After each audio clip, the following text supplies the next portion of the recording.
I am sure if you're a course creator, you know there are so many moving parts for your course, and it's easy to lose track of, is the sales funnel built? Are the automations going? Is this working? Is the page working? Are people going to the thank you page? Or the credit card processing going through? There's so many moving parts. So in today's ACC-TV episode, I'm going to give you the 3 steps to simplifying the behind the scenes process of launching your course successfully.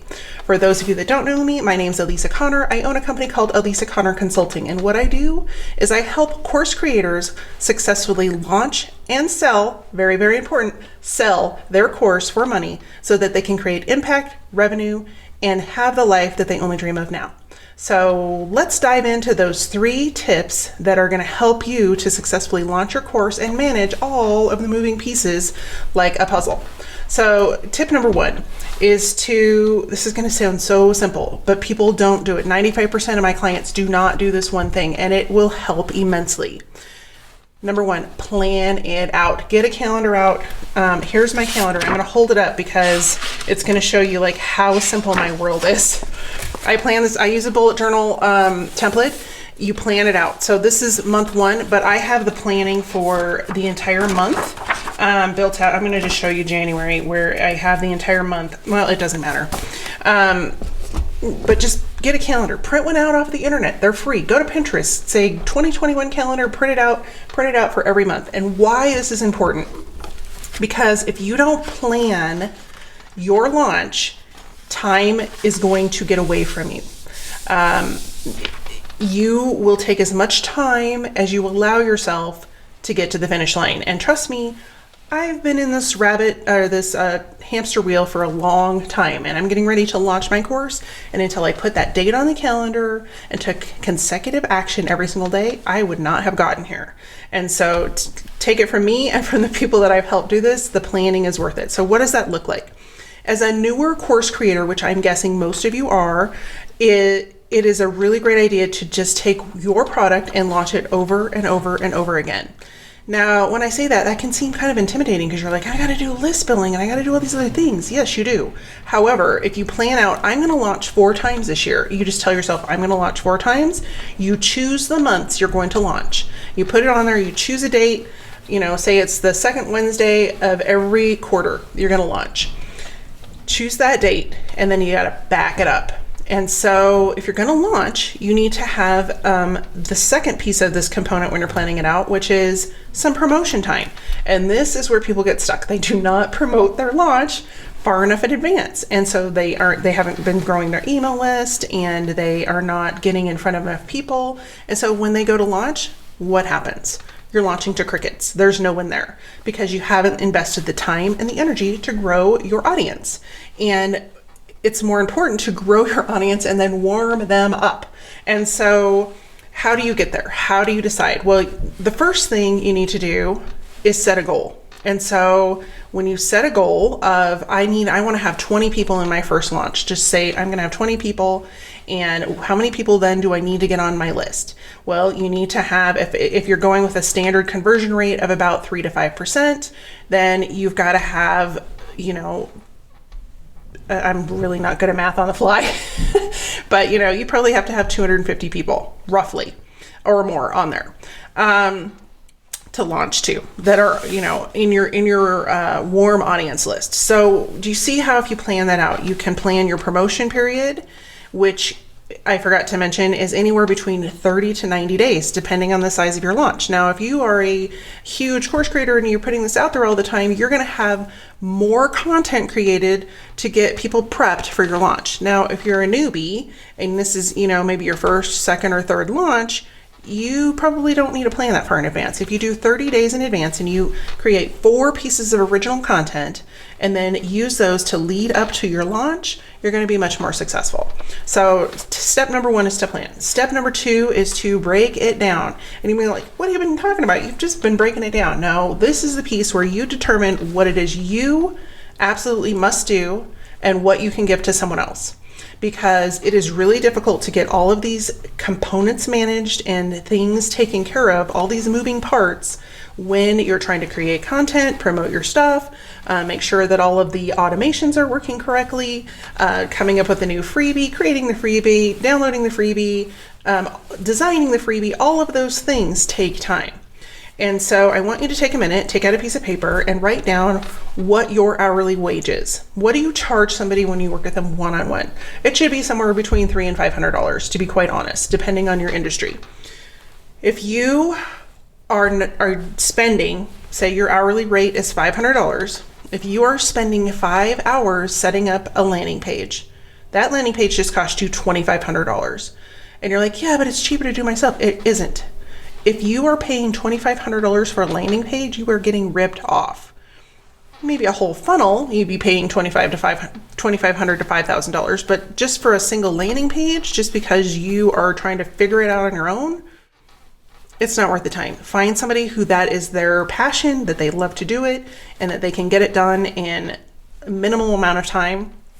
And you're going to save yourself a headache, and you're going to save yourself time, and you're going to be able to focus on the things that you love, which is teaching your students how to do what it is that they want to do in their lives. So figuring out what you have to do first. So for example, what would be something you must do? Well, in my business, creating these videos, like nobody else is going to come in and create those videos right now. These videos right now, it's got to be me. I'm doing the content creation. Can that shift in the future? Absolutely. As my team grows, I may bring somebody in who is really great at content, knows my business, and I can have them help me with content and then pass it off to them. There are very few things in your business that you must do. But if you make a list of things that you think you have to do, draw a line, and what would happen if you actually gave that to someone else? Second, start bringing people on slowly. Even if it's just going to Upwork or going to Online Jobs PH and hiring somebody for a few bucks an hour to do those tasks. There are, I'm going to talk about a tool in just a minute, but there are specific groups designed for specific tools. So like if you're going to build your course on a specific platform, like WordPress, for example, there are WordPress groups where you can go in there, become a member of the group and say, hey, I need somebody to build me a landing page in WordPress. And you will find somebody that can do it. So not to dive too deeply into that, but figure out what it is that you're going to do and what it is that your team is going to do. And if you are doing more of those tasks for yourself because you are just starting out and you don't feel comfortable hiring out until you have revenue coming in, I get it. But put into action right now the steps to ultimately bring somebody on in your second, third, or fourth launch. And so what does that look like? You can create a Google Drive folder and make videos of everything you do. So if you're setting up a landing page this time, make a video of you doing that so that the next time you can offload it to a VA and just tell them, here's the stuff you need to put in there, copy what's in there, and upload this new stuff. And it will take off the time constraints from you. This is something that I'm implementing in my business right now. And so I have a huge Google Doc that it has everything from video editing this podcast or this video show to creating a blog post to creating social media posts the way that I like them to be done. It takes just a few minutes for you, a few extra minutes for you to record that so you have it, and then you can put it someplace where it can be reviewed in the future.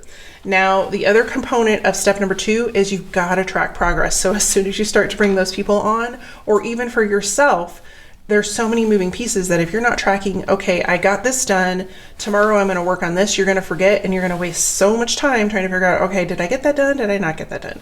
And so if you can just keep a running list, I don't care if you use Asana, if you do it on a piece of paper, if you have a spreadsheet, whatever works for your little brain, use that so that you can keep track of all of the components. I have several clients that have tracked their own specific processes, and they use a tool called Asana, which I can link to in the description. If you haven't heard of Asana, they have a free version. You could use a Trello board, which is also another piece of free software to track this out. You could use a spreadsheet, you could use a Google Doc, whatever works for your brain. Just write it down as you're going so you have a process that is beginning to be created, and you can make a checklist for yourself so nothing gets forgotten. So that's step number 2, break it down. Step number 3 is you got to make it happen. And I referenced this when I started talking about my course, is you have to set a date on the calendar and you have to give yourself a deadline, because if you don't give yourself a deadline, it will just keep going on and on and on. And the next thing you know, a year's passed, 2 years has passed, and your course idea is being done by 12 other people because you didn't take the time to put it out there. So when you set a date and you take conscious action, and it could be one thing a day, but if you take conscious action to start moving yourself toward that goal, you will get there so much faster. When we start to take really specific action towards a goal, the universe shows up. Here's a little woo for you. The universe shows up and gives us the help we need. And so those are your 3 steps. Now, as you know, if you tune into this show very often, I always give you a bonus. So I'm going to get to that in just a minute, but let's recap those 3 steps. Number 1, you got to plan it out. Piece of paper, digital calendar, planner, software, whatever you want to do, plan it out every single month.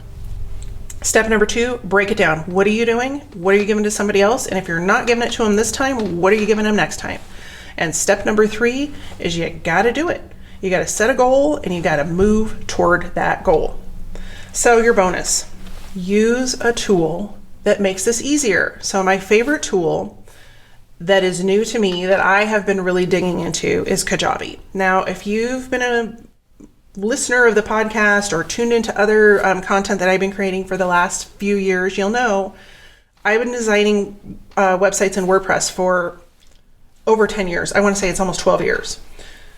I love WordPress. Don't get me wrong. WordPress is great when you want to design a website that could be either very small or it could be very large, and it can do any number of things. But if you are technically challenged and you don't have the technology behind setting that website up, you are going to beat your head against the wall for hours. You don't have time for that. You got to get your course out.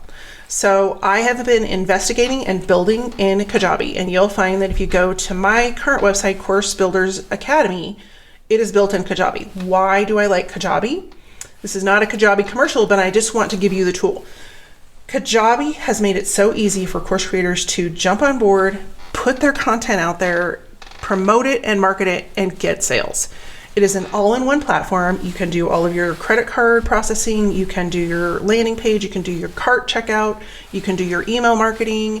It has templates set up so that you can set up those pages quickly and easily and just change out the things that you need to change out, whether that's your copy or your images. And it is a great tool to use. I am putting the link below. If you use that link, there is a 30-day trial that you can try it for free instead of the 15 that you normally get.